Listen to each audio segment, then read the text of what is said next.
Selamat pagi Pak Andre dan teman-teman semuanya.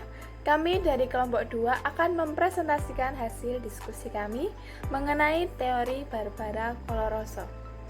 Anggota kami beranggotakan Emilia Sally Dwi Meningrum dengan NIM 004, Sebastian Agung Setiawan dengan NIM 014, Meita Kurniasari dengan NIM 084, Arya Prasetya Nugraha dengan NIM 254, Suwanti Yolanda Agustina dengan NIM 264. Timeline yang akan kami presentasikan pada hari ini yaitu yang pertama, penjelasan teori Barbara Coloroso, yang kedua, konsep-konsep teori Barbara Coloroso, yang ketiga, contoh pengaplikasian di kelas, yang keempat, konsekuensi teori Barbara Coloroso, yang kelima, dialog teori Barbara Coloroso, kemudian yang keenam yaitu hal penting.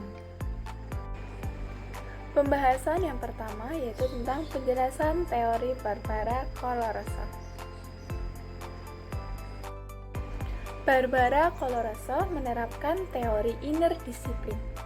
Teori tersebut menjelaskan bahwa orang dewasa harus percaya kepada anak-anak dan remaja. Mereka dianggap sepadan dengan orang dewasa, di mana anak-anak dan remaja harus diajarkan mengenai perilaku bertanggung jawab. Pembahasan yang kedua yaitu mengenai konsep-konsep teori Barbara Coloroso. Yang pertama, anak-anak dan remaja harus diperlakukan dengan hormat dan bermartabat setiap saat. Kemudian yang kedua, guru harus selalu mematuhi aturan dan berhati-hati dalam memperlakukan siswa. Yang ketiga, guru dapat menjadi guru tembok bata, guru ubur-ubur, atau guru tulang punggung. Kemudian yang keempat, siswa harus diajarkan disiplin batin daripada dihukum secara fisik atau dimanipulasi dengan kata-kata yang merusak. Kemudian yang ketujuh adalah guru harus menerima tanggung jawab untuk mengajar siswa menerima kepemilikan atas masalah mereka. Kemudian guru harus menggunakan konsekuensi alami sebanyak mungkin. Ketika itu tidak berhasil, masuk akal konsekuensi harus digunakan. Kemudian guru harus menghindari hukuman, penghargaan, dan ancaman menggunakan pendekatan 4 langkah untuk disiplin dan menggunakan konfrontasi tegas. Untuk slide berikutnya yaitu contoh pengaplikasian teori Barbara Coloroso di kelas. Contoh penerapan inner disiplin dikembangkan dalam 6 bagian, yakni yang pertama, identifikasi serta mendeskripsikan masalah. Yang kedua, memastikan kemungkinan-kemungkinan permasalahannya. Yang ketiga, mengevaluasi pilihan-pilihan yang ada. Yang keempat, memilih di antara pilihan yang ada. Kemudian yang kelima, membuat sesuatu gagasan serta melaksanakannya. Yang keenam, lakukan retrospeksi, evaluasi lagi masalah serta jalan keluar yang digerakkan. 3R menurut Coloroso perihal disiplin. Yang pertama yaitu restitusi, merupakan melakukan perbaikan rusaknya tingkah laku serta kepribadian yang dihadapi siswa.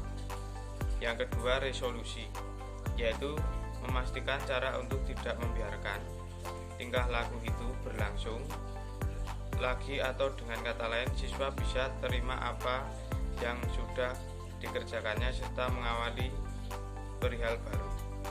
Yang ketiga, rekonsiliasi, sistem pengobatan. Siswa dibelajarkan untuk menghormati gagasan restitusi yang sudah disepakati serta berkomitmen untuk berbuat cocok dengan resolusi. Slide berikutnya yaitu konsekuensi teori Barbara Coloroso. Konsep konsekuensi alami dan wajar adalah andalan teori disiplin batin Coloroso.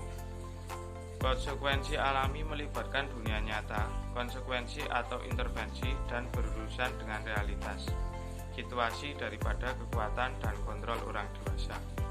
Konsekuensi alami dapat diambil contoh.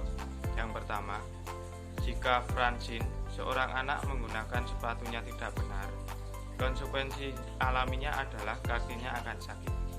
Yang kedua, jika Juan, siswa kelas 8, terus meminjam perlengkapan sekolah karena menolak mengambil tanggung jawab untuk membawa mereka ke sekolah, akhirnya orang lain akan berhenti meminjamkan barang kepadanya. Selanjutnya ada yang namanya konsekuensi kelas, di mana ada situasi yang mengancam siswa. Contohnya, Ronaldo, siswa kelas 2, mencoba untuk melompat dari meja ke meja yang ada di kelas. Lalu, situasi yang mengancam moral yaitu Tiffany, siswa kelas 9, setuju untuk mengikuti tes untuk seseorang teman. Jika konsekuensi alami tidak ada atau tidak sesuai, maka Barbara Coloroso ini merekomendasikan kepada guru untuk mempertimbangkan konsekuensi yang wajar yang memerlukan penalaran dan perencanaan. Selanjutnya kita akan belajar mengenai dialog teori Barbara Coloroso. Berikut merupakan gambar dari Barbara Coloroso. Beliau menunjukkan destruktivitas kata-kata, di mana contohnya seperti berikut, yaitu dia tidak baik, dia gelandangan yang malas, kamu seperti ibumu. Beliau juga membahas mengenai pernyataan pembunuh, ada di halaman 156, seperti kamu breng titik-titik, yang dirancang hanya untuk menyerang orang lain. Lalu sarkasme dan juga ejekan, serta banyak kata yang memalukan dan melakukan pernyataan juga termasuk dalam kategori ini. Guru perlu menyadari destruktif dari kata-kata yang mereka gunakan. Coloroso menyatakan bahwa pernyataan seperti kakakmu tidak pernah melakukan hal seperti itu.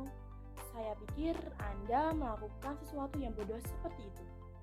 Dan Anda menyebut diri Anda seorang pemain sepak bola yang dirancang untuk menyakiti, mempermalukan, dan juga membuli anak tersebut.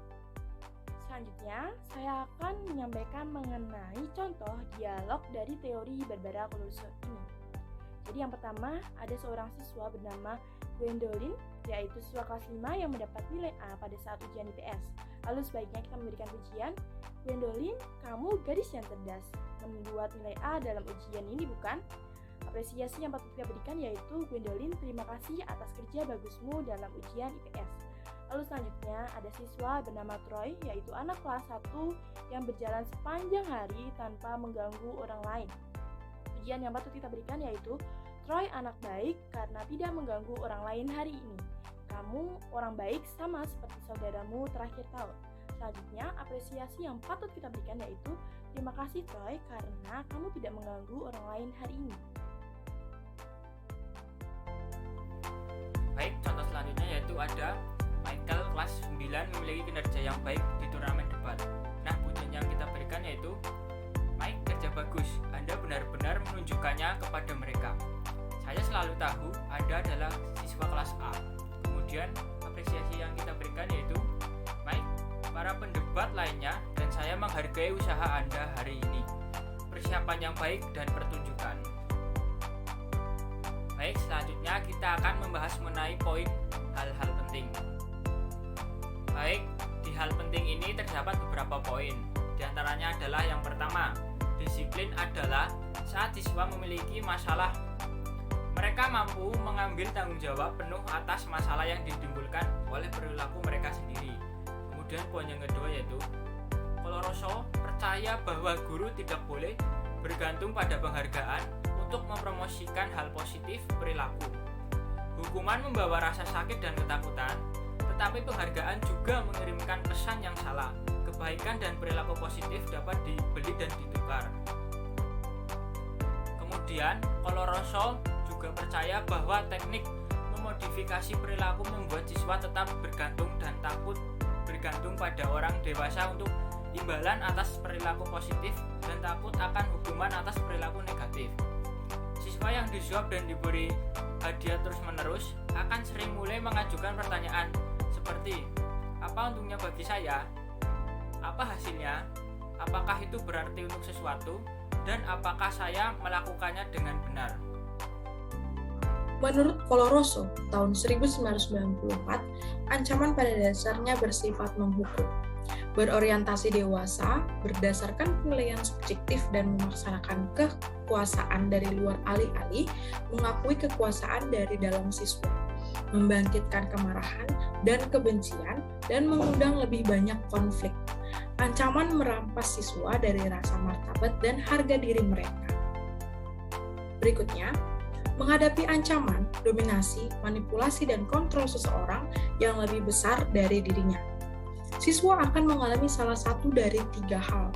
Yang pertama, mereka akan mengalami ketakutan dan akan melakukan seperti mereka yang diberitahu karena ketergantungan dan ketakutan.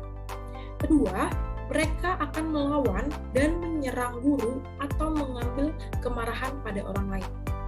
Yang ketiga, mereka akan mengalami pelarian, artinya mereka melarikan diri secara mental ataupun fisik. Siswa yang kebutuhan dan perasaannya diabaikan,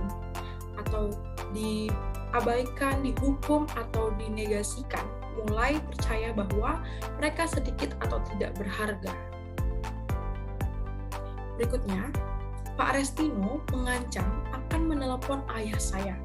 Ayahku pasti akan mencambukku jika Pak Restino memanggilnya. Berikutnya, Mr. Allen tidak pernah tahu siapa yang melakukannya. Tetapi saya tahu bahwa sekelompok anak-anak di kelas saya memecahkan jendela mobilnya akhir pekan lalu. Mereka berencana untuk membalas dendam dengannya. Berikutnya, ada 4 langkah disiplin menurut Coloroso tahun 2000. Terdapat 4 proses disiplin yang tidak dapat dilakukan oleh hukuman. Yang pertama, menunjukkan kepada siswa apa yang seharusnya mereka lakukan. Yang kedua, memberi mereka kepemilikan masalah sebanyak yang mereka mampu tangani. Yang ketiga, memberi mereka pilihan untuk memecahkan masalah. Yang keempat, membuat martabat mereka tetap utuh. Guru tulang punggung atau backbone teacher yang dapat mengimplementasikan inner discipline sebagaimana dianjurkan oleh Coloroso pasti bukan hanya perihal yang gampang. Terlebih untuk guru-guru yang telah terlanjur menjadi guru tembok bata atau guru ubur-ubur. Namun, mungkin tersebut pilihan yang sangat mungkin di dalam konteks pendidikan sekarang ini, yang mengedepankan sistem permanusiaan manusia. Berikut presentasi dari kami, kurang lebihnya mohon maaf. Terima kasih, selamat pagi, sampai jumpa.